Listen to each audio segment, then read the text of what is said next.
अध्यक्ष महोदय पधार रहे हैं।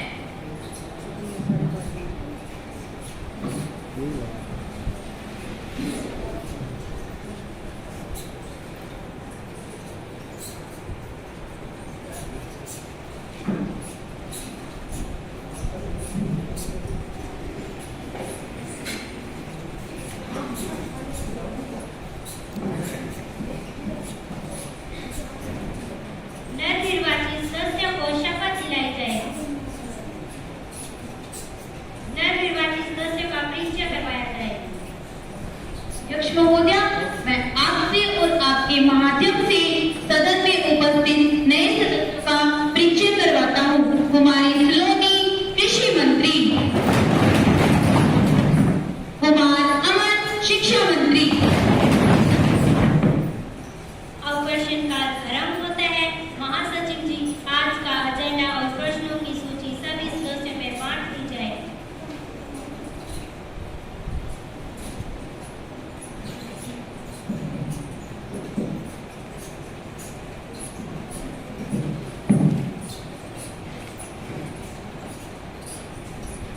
प्रश्न संख्या 101 कुमारी किरण।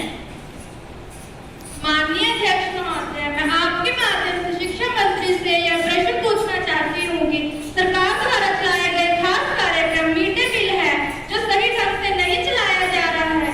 सभी स्कूलों से लगातार शिकायतें आ रही हैं। इस भोजन के कारण हाल ही में खबर आई है कि हरियाणा के गाँव में इस कारण 22 बच्चों की मृत्यु हो गई है। यह घटना बड़ी ही निंदनीय है। सरकार इस पर क्या कार्रवाई कर रही है? माननीय शिक्षा मंत्री। माननीय अध्यक्ष महोदय, मैं स्पष्ट कर देना चाहता हूँ कि मिड डे मील प्रोग्राम पूरे भारत में चल रहा है। यह विश्व का प्रजातांत्रिक लेकिन विकासशील देशों में से अधिक उपयोगी कार्यक्रमों में से एक माना जाता है। इस वर्ष सरकार ने इसके लिए 1321 करोड़ रुपए का बजट बना दिया है। इसमें 12 करोड़ बच्चों को अच्छा पका हुआ भोजन साल में 160 दिन दिया जाता है। इस कार्यक्रम के 2 लाभ हैं। एक, जो गरीब अभिभावक अपने बच्चों को स्कूल भेजने की बजाय काम करवाते हैं, वे उन्हें स्कूल भेजने लगेंगे ताकि बिना रोजगारी के बच्चों को एक वक्त का भोजन मिल सके। हरियाणा की घटना बड़ी ही निंदनीय है। इसके लिए कमेटी बना दी गई है जो इसकी जांच करेगी। माननीय अध्यक्ष महोदय, यहाँ भी भ्रष्टाचार के चलते बच्चों के खाने में मिलावट की जाने लगी है। घटिया से घटिया बच्चों को दिया जाता है। आजकल बच्चों के खाने में चूहे में कीड़े मकोड़े देखना आम बात हो गई है। हरियाणा में हुई इस घटने का गुनाहगार कौन है? उन बच्चों की कीमत इतनी कम थी कि उनके माता पिता को मुआवजा देकर चुप करवा दिया गया। क्यों सरकार बच्चों के स्वास्थ्य के साथ खिलवाड़ कर रही है? सरकार क्यों बच्चों के प्रति इतनी लापरवाही बरत रही है? माननीय अध्यक्ष महोदय, मिड डे मील के बारे में जो कमियां बताई जा रही हैं, उन्हें दूर करने का प्रयास किया जाएगा। विद्यालय का मुखिया पहले खाने को आके चेक करेगा, उसके बाद बच्चों को बांटा जाएगा, जिससे मिड डे मील की कमियों को दूर किया जाएगा। रही बात अभिभावकों तक लागत पहुंचाने की, तो उसके ऊपर सरकार विचार करेगी। प्रश्न संख्या 102 कुमारी ललिता। माननीय अध्यक्ष महोदय, मैं आपके माध्यम से स्वास्थ्य मंत्री जी से यह पूछना चाहूंगी कि कोविड-19 के दौरान लोगों की स्थिति बहुत ही दयनीय थी। आपने लॉकडाउन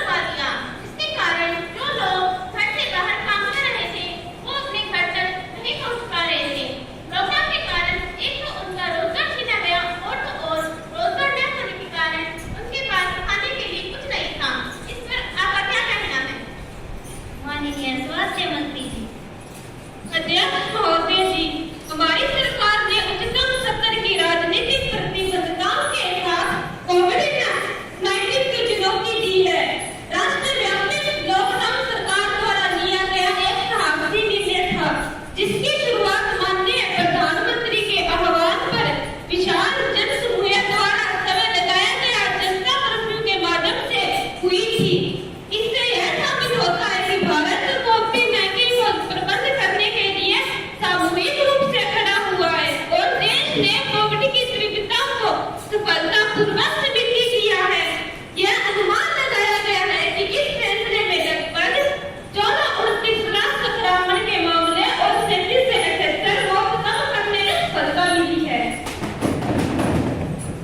माननीय अध्यक्ष महोदय, इनसे पूछिए कि जो लोग कोरोना के कारण मर रहे हैं, जो लोग भूख के कारण मर रहे हैं, उनके बारे में आपका क्या कहना है?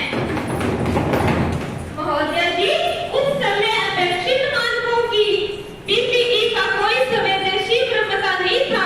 अब हमने इसके बड़े पैमाने पर निर्माण करने और साथ ही निर्यात करने में भी सक्षम है। मैं इस अवसर पर हमारे देशवासी की ओर से माननीय प्रधानमंत्री श्री नरेंद्र मोदी जी को बधाई देता हूँ, जो व्यक्तिगत रूप से लगातार स्थिति पर निगरानी रखते हैं और हमें प्रतिनिधित्व प्रदान करते हैं। माननीय अध्यक्ष महोदय जी, मैं आपके माध्यम से स्वास्थ्य मंत्री जी से यह भी पूछना चाहूंगी कि जो आयरन की गोलियां स्कूलों में बांटी जा रही हैं, उनके कारण स्कूलों में बच्चों की बीमार होने की शिकायतें आ रही हैं। हरियाणा में 16 लाख बच्चों की बीमार होने की शिकायत आई है। इलाहाबाद में 80, नींद में 15, रेवाड़ी में 20, नेपाली में 25, नींद में 97 बच्चों के बीमार होने की खबर आ रही है। सरकार इसके सुधार के लिए क्या कर रही है? अध्यक्ष महोदय जी, वो सही है। आयरन की गोली खिलाने से जो समस्या सामने आ रही है, वह गंभीर मुद्दायक है। प्रदेश के बच्चों में खून की काफी कमी है। इससे उनका शारीरिक और मानसिक विकास प्रभावित होता है। इसके लिए आयरन की गोली खिलाना जरूरी है। स्कूल की मुखिया एवं चिकित्सकों के देखरेख में गोलियां खिलाई जाएगी। यह अभियान को रोका नहीं जा सकता। बीमार व कमजोर बच्चों को पहले 7 mg की गोली खिलाई जाएगी और बाद में खुराक बढ़ा दी जाएगी। थोड़ी सी सावधानी से अगर दवाई खिलाई जाए तो कोई नुकसान नहीं है। प्रश्न संख्या 103 कुमारी ललिता। श्रीमान अध्यक्ष महोदय, मैं आपके माध्यम से कृषि मंत्री से यह पूछना चाहती हूँ कि हमारा देश कृषि प्रधान देश है, फिर भी सरकार कृषि की तरफ कोई कदम क्यों नहीं उठा रही है? श्रीमान अध्यक्ष महोदय, किसान हमारे देश की रीढ़ की हड्डी है। अगर वही कमजोर पड़ गई तो देश कैसे चलेगा? श्रीमान अध्यक्ष महोदय, किसान आंदोलन 3 सालों तक चलता था और सरकार ने उस आंदोलन को हटाने के लिए उन पर लाठीचार्ज किया, उन पर पानी फेंका, उन पर पैसे के अत्याचार किए। श्रीमान अध्यक्ष महोदय, इन्होंने ऐसा क्यों किया? जब श्रीमान अध्यक्ष महोदय, किसान हमारे देश की रीढ़ की हड्डी है, तो फिर ये किसान ऐसा बर्ताव क्यों करेंगे? माननीय कृषि मंत्री। माननीय अध्यक्ष महोदय, मैं आपके द्वारा इन्हें बता देना चाहती हूँ कि जो हमने 3 कानून बनाए थे वे किसानों को अच्छे नहीं लगे, इसीलिए हमने वे कानून वापस ले लिए। जहाँ तक विपक्ष साथी का कहा है कि हमारी वजह से किसानों पर लाठीचार्ज, पानी फेंकना तथा वो हमारी वजह से आत्महत्या कर रहे हैं, तो ये बात बिल्कुल गलत है। ऐसा कुछ नहीं है। जब किसानों ने किसान आंदोलन किया तो हमने भी इन बात पर चर्चा की। इसी वजह से हमने वे 3 कानून वापस ले लिए। अध्यक्ष महोदय, अगर सरकार को कृषि कानून वापस ले लेने थे तो क्यों इन्होंने वो कानून पारित किए? क्यों चुपचाप सरकार किसानों पर हो रही अत्याचारों को देख नहीं रही? क्यों सरकार उस वक्त चुप थी जब किसानों पर अत्याचार हो रहे थे? क्यों अध्यक्ष महोदय, सरकार चुप थी जब कानून में रुई डालकर सो रही थी, जब किसानों पर अत्याचार हो रहे थे? माननीय अध्यक्ष महोदय, मैं विपक्ष साथी को बता देना चाहती हूँ कि 3 साल तक मोदी सरकार चुप नहीं रही। मैं इन्हें बताती हूँ, 3 साल तक मोदी सरकार चुप नहीं रही थी। सरकार ने सोचा कि किसानों को इन कानूनों के बारे में पता चल जाएगा, लेकिन ऐसा नहीं हुआ। कम से कम विपक्ष साथी के लोगों को किसानों को समझाना चाहिए था। उस समय उनके मन में ये आग जला रहे थे, ये जले हुए पर नमक छिड़क रहे थे। कम से कम इंसानियत के नाते विपक्ष साथी किसानों को समझा सकते थे, लेकिन इन्होंने ऐसा नहीं किया। विपक्ष दल के साथी को ये बात मैं स्पष्ट कर देना चाहती हूँ कि जब एक इंसान चाय के ठेले से प्रधानमंत्री के पद तक पहुँच सकता है तो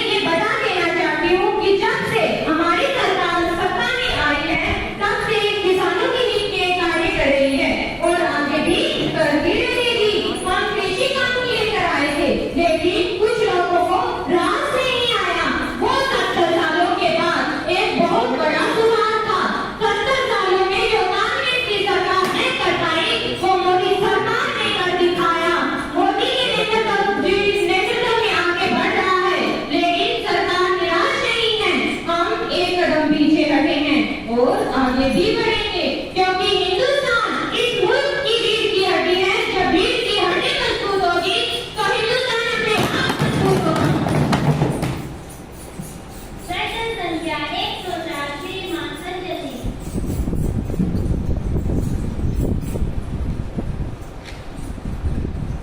माननीय अध्यक्ष महोदय, आपके माध्यम से हमारे देश के गृह मंत्री से कुछ पूछना चाहता हूँ। माननीय अध्यक्ष महोदय जी, हमारे देश के गृह मंत्री अपनी इच्छा अनुसार जैसे चाहे वैसे बिल पास करें। अगली बार ये लोकसभा हारेंगे, इस्तीफा देंगे, चिट्ठी लिखेंगे और कहेंगे कि पार्लियामेंट्री सिस्टम तो बड़ा खराब है। हम देश के अंदर प्रेसिडेंशियल फॉर्म ऑफ सिस्टम लाएंगे, हम देश को बदलेंगे, देश का संविधान बदलेंगे। वोट डाल दो जी, वोट डाल दिया जाएंगे। ये क्या नौटंकी है? ये कोई मजाक है? जनतंत्र भारत इस अन्याय को बर्दाश्त नहीं करेगा। मान्यवर, जनतंत्र भारत इस अन्याय को नहीं बर्दाश्त करेगा। और ये कहते हैं सबसे ताकतवर पार्टियां हमारी, सबसे शक्तिशाली पार्टियां हमारी। तो मान्यवर, मैं बताता हूँ, चुनाव के वक्त एक कमाल होता है और वो कमाल क्या होता है जी? वो कमाल ये होता है कि भारत की सबसे बड़ी पार्टी भारत की सबसे छोटी पार्टी से डरकर भाग जाती है। वो सबूत कहलाते हैं जो इस देश की संपत्ति को बनाते हैं। वो सबूत कहलाते हैं जो इस देश की संपत्ति को बनाते हैं और वो सबूत कहलाते हैं जो इस देश की संपत्ति को नीलाम करते हैं। हमारे देश में कपूर सरकार चल रही है। हमारे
माननीय अध्यक्ष महोदय जी, इतना ही नहीं, दहेज के कारण 70% महिलाओं की मृत्यु हो चुकी है। माननीय अध्यक्ष महोदय जी, इन्होंने अगर महिलाओं की सुरक्षा को लेकर कानून बनाए हैं, अगर उनके हितों को लेकर क्या कदम उठाए हैं, अगर उठाए हैं तो क्या उनका पालन किया गया है? माननीय अध्यक्ष महोदय जी, मैं हमारे साथी को बताना चाहती हूँ कि हमारे देश में महिलाओं के साथ हिंसा करने वाले को कड़ी से कड़ी सजा सुनाई जाती है। महिलाओं के साथ मारपीट की जा रही है और महिलाओं को जिंदा जलाने वाले को जेल में डाल दिया जाता है और उन्हें फांसी की सजा भी सुनाई जाती है। और ऐसा आगे से अपराध कोई भी ना करे, उनके लिए ये एक उदाहरण है।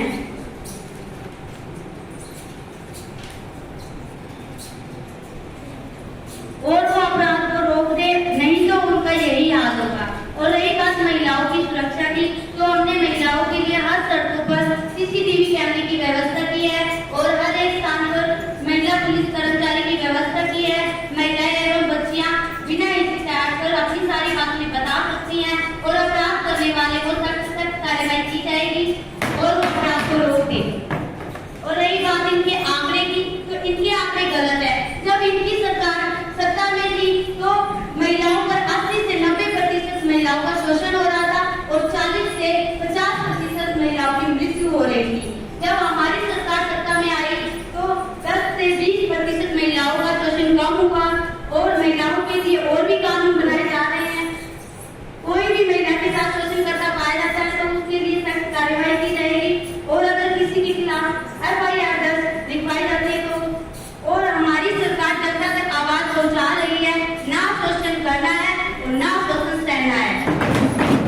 आपने महिलाओं के लिए क्या क्या योजनाएं बनाई हैं? माननीय अध्यक्ष महोदय जी, मैं हमारे साथी को बताना चाहती हूँ कि हमने महिलाओं के लिए बहुत सारी योजनाएं बनाई है, जो कि बेटी बचाओ बेटी पढ़ाओ, महिला शक्ति केंद्र, नारी शक्ति पुरस्कार, महिला पुरस्कार एंड रोजगार, वर्किंग वुमेन हॉस्टल, सचेत वन स्टॉप सेंटर, स्कूल। अब प्रश्नकाल समाप्त होता है। माननीय अध्यक्ष महोदय जी, जब तक मैं संसद के अधिवेशन के लिए आ रही थी उस समय मेरी गाड़ी पुलिस कर्मियों द्वारा रोक ली गई। मैंने उन्हें बताया कि मैं एक सांसद हूँ और सांसद की कार्रवाई के लिए जा रही हूँ। मैंने अपने सारे जरूरी कागजात भी उन्हें दिखाए, फिर भी 1 घंटे तक मुझे अनावश्यक ही रोके रखा, जिस कारण मैं अधिवेशन में लेट पहुंची। मेरी जैसी सांसद के साथ यदि ऐसा हो सकता है तो वे आम जनता के साथ कैसा व्यवहार करते होंगे। मेरा आपसे निवेदन है कि दोषी पुलिस कर्मियों के खिलाफ कार्रवाई की जाए। क्या आपके पास सभी कागजात पूरे थे? जी हाँ अध्यक्ष महोदय। महासचिव जी, इनकी रिपोर्ट मानव अधिकारियों के पास भेज दी जाए। आप सभा पटल पर पत्थर वापिस रखे जाए।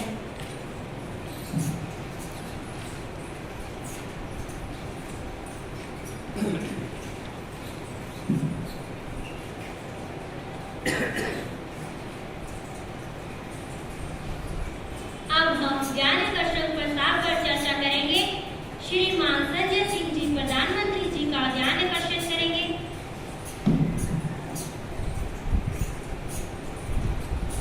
माननीय अध्यक्ष महोदय, मैं आपके माध्यम से संसद का ध्यान योजना आयोग ने जो आंकड़े गरीबी हटाने संबंधी प्रस्तुत किए हैं उनकी तरफ दिलवाना चाहता हूँ। योजना आयोग की जो नई रिपोर्ट है वो गरीबी के साथ मध्य वर्ग के लोगों को ठेस पहुंचाने वाली है। योजना आयोग नवीनतम आंकड़ों के आधार पर 2010-11 में जहां देश में 37.2% गरीबी थी, वहीं 2016-17 में यह दर घटकर 21.9% रह गई है। इस प्रकार देश में गरीबी की संख्या 40.23 करोड़ से कम होकर 27 करोड़ रह गई है।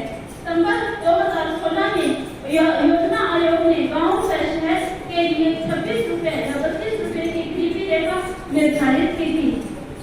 नई परिभाषा के तहत अब इस सीमा को मामूली बढ़ाकर 28 रुपए व 33 रुपए कर दी है। इस प्रकार सरकार ने यह मान लिया है कि गांव में 816 रुपए कमाने वाला और शहर में 1000 रुपए कमाने वाला गरीब नहीं है। सरकार के इस फैसले के साथ एक ही झटके में 15% गरीबी 500 में घट गई है। सरकार इसका जवाब दे। माननीय अध्यक्ष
आपके माता